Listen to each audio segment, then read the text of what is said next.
Hello అండి. నేను doctor why Rama Reddy, interventional gastroenterologist. ఈరోజు మనము స్మాల్ ఇంటెస్టైన్ గురించి మాట్లాడుకుందాం. ఇంతకుముందు చెప్పినట్లుగా స్టమక్‌లో డైజెషన్ ఫుడ్ నెక్స్ట్ వచ్చే పార్ట్‌ని మనం స్మాల్ ఇంటెస్టైన్ అని అంటాము. ఈ స్మాల్ ఇంటెస్టైన్ చూసినట్లయితే ది ఫస్ట్ పార్ట్ అంటే కొంచెం ఇనీషియల్ ఒక 25 సెంటీమీటర్స్ ఆఫ్ ద స్మాల్ ఇంటెస్టైన్‌ని మనము డియోడినం అని అంటాము. ఈ డియోడినంని తర్వాత వచ్చే పార్ట్‌ని జెజునం అని అంటాము. తర్వాత వచ్చేదాన్ని ఐలియం అని అంటాము. అంటే ఈ 3 పార్ట్స్ అనమాట మెయిన్‌గా.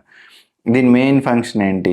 స్మాల్ ఇంటెస్టైన్‌లో అంటే మనము తిన్న ఫుడ్ స్లోగా డైజెస్ట్ అయ్యి అది బాడీలోకి అబ్జార్బ్ చేసుకోవడం అనేది అన్ని వైటమిన్స్ గానీ, మినరల్స్ గానీ, వేరియస్ కాంపోనెంట్ ఆఫ్ ఫుడ్ గానీ అంటే కార్బోహైడ్రేట్స్, అమినో యాసిడ్స్ ఇవన్నీ ఫ్యాట్స్ ఇవన్నీ కూడా డైజెషన్ అయ్యి ప్లస్ అబ్జార్ప్షన్ అంటే బ్లడ్‌లోకి వెళ్ళేది మెయిన్‌గా వచ్చేసి స్మాల్ ఇంటెస్టైన్‌లో అవుతుంది.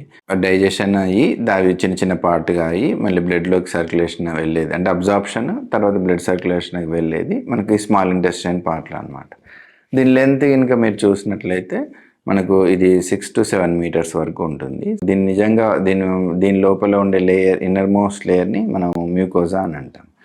దాన్నంతా మనం ఒక ప్లెయిన్‌గా చేసి పరిచినట్లయితే ఇది ఆల్మోస్ట్ ఒక టెన్నిస్ కోర్ట్ ఎంత సైజ్ వస్తుంది అంటే అంత పెద్ద అబ్జార్ప్షన్ సర్ఫేస్ ఉంటుంది.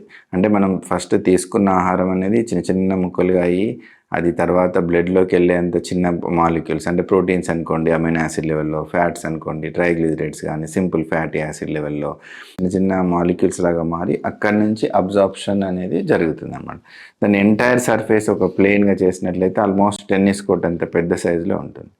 అయితే ఇదంతా మనకు ఎందుకు చెప్తున్నామంటే అంత విడ్త్ ఉంటుందన్నమాట. అబ్జార్ప్షన్ కేపబిలిటీ అంటే వేరియస్ సబ్స్టెన్సెస్‌ని, విటమిన్స్‌ని, మెడికేషన్ అన్నిటిని అబ్జర్వ్ చేసుకోవడానికి అది హెల్ప్ అవుతుంది. అయితే ఇందులో ఇంకొక విషయం ఏమంటే ఈ స్మాల్ ఇంటెస్టైన్‌లో ఇంటెస్టైనల్ గ్లాండ్స్ వాటి నుంచి వచ్చే సెక్రీషన్సే కాకుండా ఇందులో first part duodenum second part of the డియోడినంలో అంటే ఇది ఇనీషియల్ పార్ట్ ఆఫ్ స్మాల్ ఇంటెస్టైన్‌లో దీంట్లో ప్యాంక్రియాస్ నుండి వచ్చే సెక్రీషన్స్ దాంతోపాటు లివర్ నుండి వచ్చే బైల్ దాని జ్యూసెస్ కూడా ఈ స్మాల్ ఇంటెస్టైన్‌కి రిలీజ్ అవుతాయి.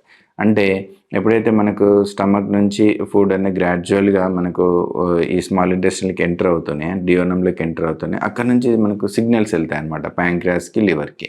ఇక్కడ ఫుడ్ వచ్చింది దీనికి ఇంకా ఫర్దర్ డైజెషన్‌కి హెల్ప్ కావాలి ఎంజైమ్స్ అట్లా అనగానే లివర్ నుంచి వచ్చే సెక్రీషన్స్, ప్యాంక్రియాస్ వచ్చే సెక్రీషన్స్ రిలీజ్ అవుతాయి అన్నమాట. అప్పుడు అది ఈ ఫుడ్‌తోనే అది గ్రాడ్యువల్‌గా మిక్స్ అయ్యి అందులో ఉండే ప్రోటీన్స్, కార్బ్స్, ఫ్యాట్స్ అన్నీ కూడా ఫర్దర్‌గా డైజెషన్ అవ్వడం స్లోగా డైజెషన్ అనేది అబ్జర్వ్ కావడం అనేది స్మాల్ ఇంటెస్టైన్‌లో జరుగుతుంది. దీంతో పాటు వేరియస్ మినరల్స్, విటమిన్స్ అట్లాంటివన్నీ కూడా మనకు ఈ స్మాల్ ఇంటెస్టైన్‌లోనే ప్రిడామినెంట్‌గా మనకు డైజెషన్ అవుతాయి. అయితే ఒకసారి డైజెషన్ అబ్జార్ప్షన్ తర్వాత ఆ మిగిలిన సబ్స్టెన్స్ అంటే ఇప్పుడు మనం తీసుకున్న 100 గ్రామ్స్ తీసుకుంటే 100 గ్రామ్స్ డైజెస్ట్ అయ్యి బ్లడ్‌లోకి వెళ్ళదు.